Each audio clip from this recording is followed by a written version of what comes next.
CC Vida presenta Entre Páginas de la Biblia con el pastor Robert López.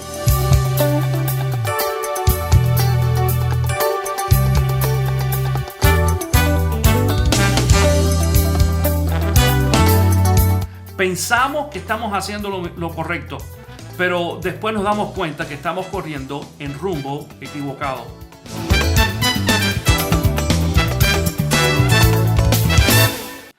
Hola, yo soy Robert y te doy la bienvenida a otra enseñanza de Entre Páginas de la Biblia. En el día de hoy esta enseñanza se titula Rumbo equivocado. Déjame contarte una historia que sucedió el 1 de enero de 1929. Dos equipos, los Golden Bears de Berkeley, California, y los Jacks de Georgia Tech, se encontraron en el estadio Rose Bowl de Pasadena, California. Entre los jugadores de California había allí un joven que se llamaba Roy Riggles. Este joven, a solo 30 yardas del final de la zona, toma la pelota y empieza a correr, pero en rumbo equivocado, es decir, hacia el otro lado de la cancha. Un grupo de sus compañeros le cayeron atrás y le decían: Roy, vas en rumbo equivocado. Y uno de ellos inclusive se enfrascó allí en una lucha física con él hasta que le logró quitar la pelota, pero ya era tarde y perdieron la oportunidad de apuntar un punto para su equipo. Quizás nosotros también tenemos esta experiencia. Todos nosotros en alguna ocasión nos hemos apartado de Dios. Dios nos da a nosotros una dirección específica, pero nosotros escogemos correr en rumbo equivocado. Aunque este joven dice que después del juego se le entrevistó allí y él dijo de que cuando tomó la pelota y se viró fue muy rápido, perdió la sensación de dónde estaba y comenzó a correr en rumbo equivocado pensando que él iba hacia el rumbo correcto. En muchas ocasiones tú y yo hacemos exactamente lo mismo. Pensamos que estamos haciendo lo correcto, pero después nos damos cuenta que estamos corriendo en rumbo equivocado. En este día quiero compartir contigo brevemente una enseñanza acerca de alguien que también corrió en rumbo equivocado. Y me refiero a Jonás. En el Antiguo Testamento, ese libro de solo 4 capítulos que tenemos allí, nos cuenta a nosotros la historia de este hombre que recibió un mandato de Dios. Y Dios le dijo claramente dónde tenía que ir, pero él escogió voluntariamente ir a otro lado totalmente diferente. Mira lo que dice Jonás capítulo 1. Comenzando en el versículo 1 dice: la palabra del Señor vino a Jonás, hijo de Amitai. Anda, ve a la gran ciudad de Nínive y proclama contra ella que su maldad ha llegado hasta mi presencia. Jonás se fue, pero en dirección a Tarsis para huir del Señor. En algunas ocasiones tú y yo hacemos eso también. Claro, quizás tú digas, pero sí, pastor, pero Jonás tenía en esta ocasión exactamente la dirección de Dios. Es decir, Jonás le dijo, es como que le mandaron un texto o un email ahí diciéndole, ve a tal lugar. A mí no me sucede eso. Bueno, déjame decirte una cosa. La forma en que Dios se relaciona y se comunica contigo y conmigo en estos momentos es a través, ¿sabes de qué? De su palabra. Y también a través de la oración. Cuando nosotros cuidadosamente buscamos la voluntad de Dios y la dirección de Dios cada día, a través de la oración y a través de la lectura de su palabra, Dios entonces nos revela a nosotros su plan y nos dice con exactitud dónde es que Él quiere que nosotros vayamos. Claro, Jonás en esta ocasión hizo todo lo contrario. Pero hay algunas cosas interesantes que pasaron aquí. Mira para que veas. Allí en el mismo verso, en el versículo número 3, dice, a la mitad más o menos, dice, pagó su pasaje y se embarcó con los que iban a esa ciudad, huyendo así del Señor. ¿Sabes que esto es un principio bíblico? Cada vez que tú y yo nos negamos a hacer la voluntad de Dios, nos negamos a hacer lo que Dios nos manda hacer y preferimos correr en una dirección equivocada, tenemos que pagar nuestro propio pasaje. Cuando tú y yo estamos dentro de la voluntad de Dios y hacemos lo que Dios nos indica, Dios se encarga de proveer, es decir, de pagar todos los gastos de las cosas que nosotros tenemos que hacer para nosotros poder cumplir su voluntad. Pero cuando escogemos voluntariamente separarnos de Dios y hacer exactamente lo que nosotros queremos hacer, entonces tenemos que pagar nuestro pasaje también, como hizo aquí Jonás. Quizás ya tú conozcas esta historia. Si no la conoces, te invito a que leas allí el libro de Jonás. Son 4 capítulos solamente, lo puedes leer en unos cuantos minutos para que tú veas cómo fue esta historia. Pero nos cuenta allí específicamente en el capítulo 1 que enseguida que Jonás entró en el barco y aquel barco zarpó, comenzó después una gran tempestad. Y en esa tempestad dice que los marineros pensaban que se iban a ahogar, desde el capitán hasta los marineros. Y dice que echaron suerte allí y la suerte tocó sobre Jonás. Curioso, Jonás estaba durmiendo. Esa es otra de las cosas que dice aquí, que Jonás estaba durmiendo allí en el fondo del barco como si nada pasara. Había una gran tormenta, pero él se quería desconectar totalmente de todo. Y a este hombre lo cogen entonces y aquellos marineros, para poder resolver la situación que tenían, dicen que toman a Jonás y deciden echarlo al mar, porque él mismo lo dijo. Él reconoció de que aquella tormenta que se había acercado era porque él estaba siendo desobediente a Dios Jehová y había ido en un rumbo totalmente diferente al cual Dios le había mandado que fuera. Entonces él mismo le recomienda a estos hombres, a los marineros: échenme del barco, bótenme, échenme al agua y ustedes verán cómo esta tormenta se acaba. Efectivamente, eso fue lo que hicieron. Lo cogieron, lo echaron al agua y la tormenta desapareció. Pero dice entonces aquí la historia de que Dios creó un gran pez. Él dispuso de un gran pez que vino y se tragó a Jonás. Quiero decir, en este día no sabemos, la Biblia no nos dice qué tipo de pez es. Hay muchas personas que dicen fue una ballena. Bueno, es posible porque eso es el pez más grande que nosotros conocemos. Pero no estamos seguros exactamente si fue una ballena. Es posible que Dios haya creado un pez específicamente para esta ocasión, para poderse tragar a Jonás.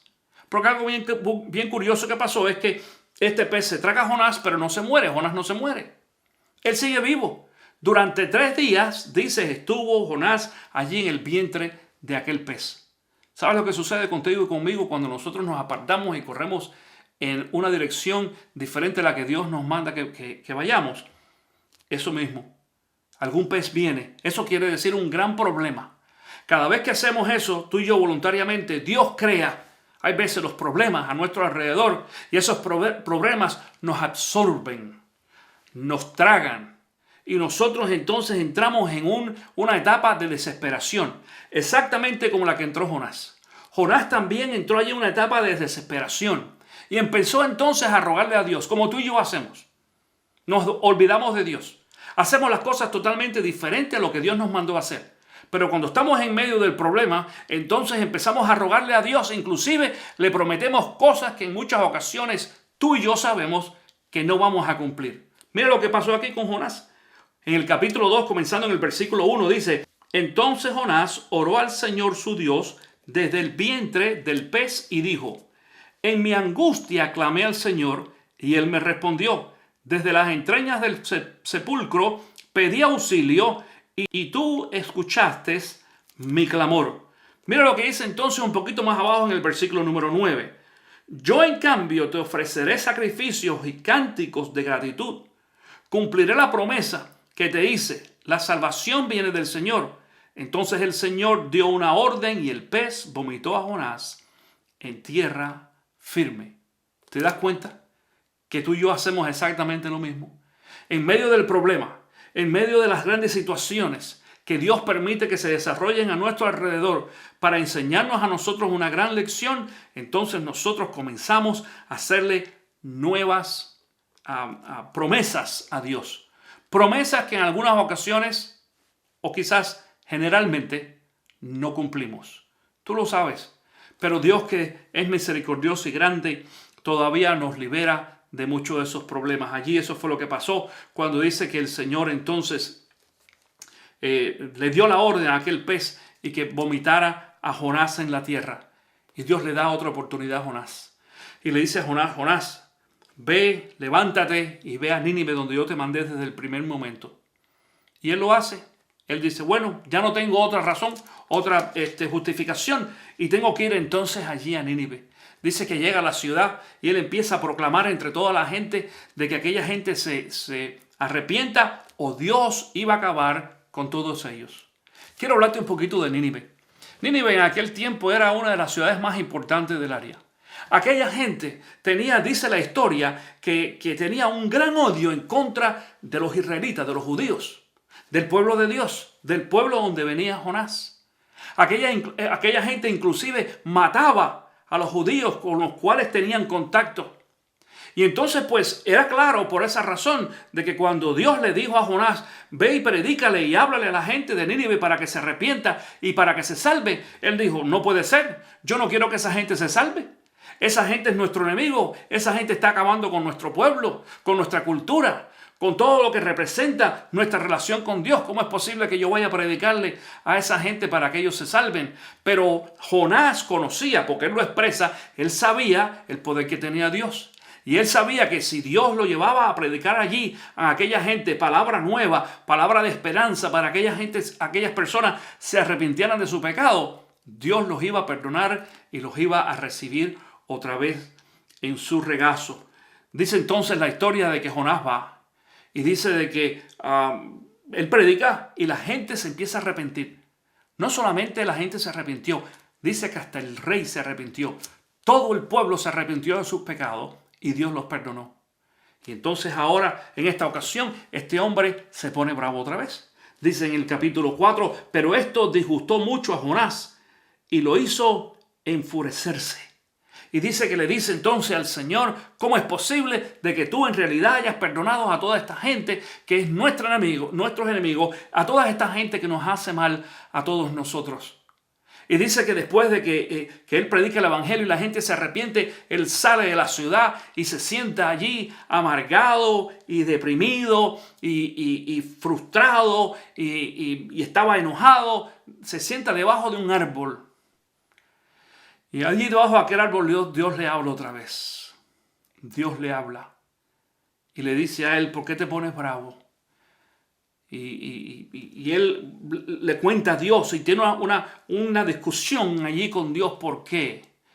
Y dice de que él estaba disfrutando de la sombra de aquel árbol, pero Dios entonces mandó otro problemita. Y yo quiero que sepas una cosa. Los problemas que nos caen a nosotros pueden ser en algunas ocasiones grandes, pero en algunas ocasiones son pequeñitos. Y hay veces que aún esos problemas más pequeñitos nos crean más problemas que los grandes. Porque en esta ocasión, fíjate, al principio dice la palabra de que Dios mandó un gran pez. Pero en esta ocasión dice la palabra de que Dios todo lo que mandó fue un gusano muy pequeñito. Y ese gusano fue y mordió allí la planta donde él estaba resguardándose de la sombra. Y aquella planta se murió de un día para el otro. Y dice la palabra que entonces también Jonás se puso bravo por esto y se molestó grandemente con Dios. Tanto así que se quería hasta morir. Y dice el versículo en el capítulo 4, dice el versículo 10, el Señor le dijo, tú te compadeces de una planta que sin ningún esfuerzo de tu parte creció en una noche y en la otra pereció. Y de Nínive, una ciudad donde hay más de 120,000 personas que no distinguen su derecha de su izquierda y tanto ganado, ¿no habría yo de compadecerme? Mira la misericordia de Dios. Dios tuvo misericordia de Jonás porque lo salvó del pez. Le dio la otra oportunidad después de tantas promesas que hizo, aunque te das cuenta que aquí las promesas, aunque fue y cumplió el mandato que Dios lo hizo, pero lo hizo a regañadientes, lo hizo de malas, no era porque estaba contento y agradecido de poder obedecer al Dios que le había dado a él la bendición y le había perdonado la vida. Y en esta ocasión Dios le muestra a Jonás de la misma forma que tuve compasión y misericordia de ti, lo tengo también de aquel pueblo. Mi querido amigo, Dios también tiene misericordia de ti y de mí. Y nos da más de una oportunidad. Aun cuando nosotros corremos en un rumbo equivocado. No te acabé de hacer la historia de Roy Regal. A partir de ese momento, a Roy Regal le llamaron Roy Runway Regal. Es decir, Roy rumbo equivocado, Regal. Ese fue el apodo que le pusieron. Y dice la historia de que después de ese primer tiempo donde Roy cometió ese gran error, ellos entraron allí al lugar de descanso junto con el resto del equipo.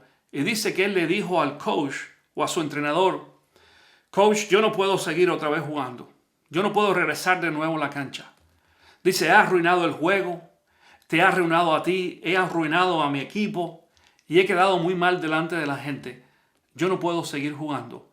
Y dice que este hombre le dijo, Roy, todavía nos queda la mitad de este juego.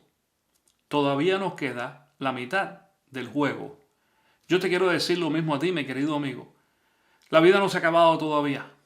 Todavía nos queda la segunda mitad del juego. Y nosotros tenemos la oportunidad de hacer la diferencia. Dicen también los comentaristas de que Roy salió al campo de juego y jugó como nunca. No ganaron en esa ocasión el campeonato, desgraciadamente, pero él dio lo mejor de sí. Hizo lo que tenía que hacer. Tú también necesitas hacer lo que tienes que hacer. Si tú vas corriendo en rumbo equivocado, necesitas pararte y darte cuenta que es necesario dar una vuelta totalmente en U y regresar hacia el rumbo que Dios quiere y tiene para ti. Si tú todavía no sabes qué rumbo es ese, entonces tú necesitas tener un encuentro con Cristo Jesús. Y ahí donde tú estás en este día, donde quiera que sea, en la casa, en el trabajo, en el hotel, en la prisión, a lo mejor vas de viaje y estás mirando esto a través de tu iPhone o tu tableta, no importa, donde quiera que estés. Yo te invito a que tú cierres tus ojos e inclines tu rostro y le pidas a Dios en esta ocasión de corazón, Señor Jesús, perdóname de mis pecados. Ayúdame, yo quiero que tú entres a mi corazón, me transformes y me des la oportunidad de comenzar una nueva carrera con un rumbo apropiado, el rumbo que tú quieres para mí. Dile, Señor Jesús, gracias porque tú me perdonas de mis pecados. Y gracias porque tú me das la oportunidad ahora de empezar de nuevo una vez más.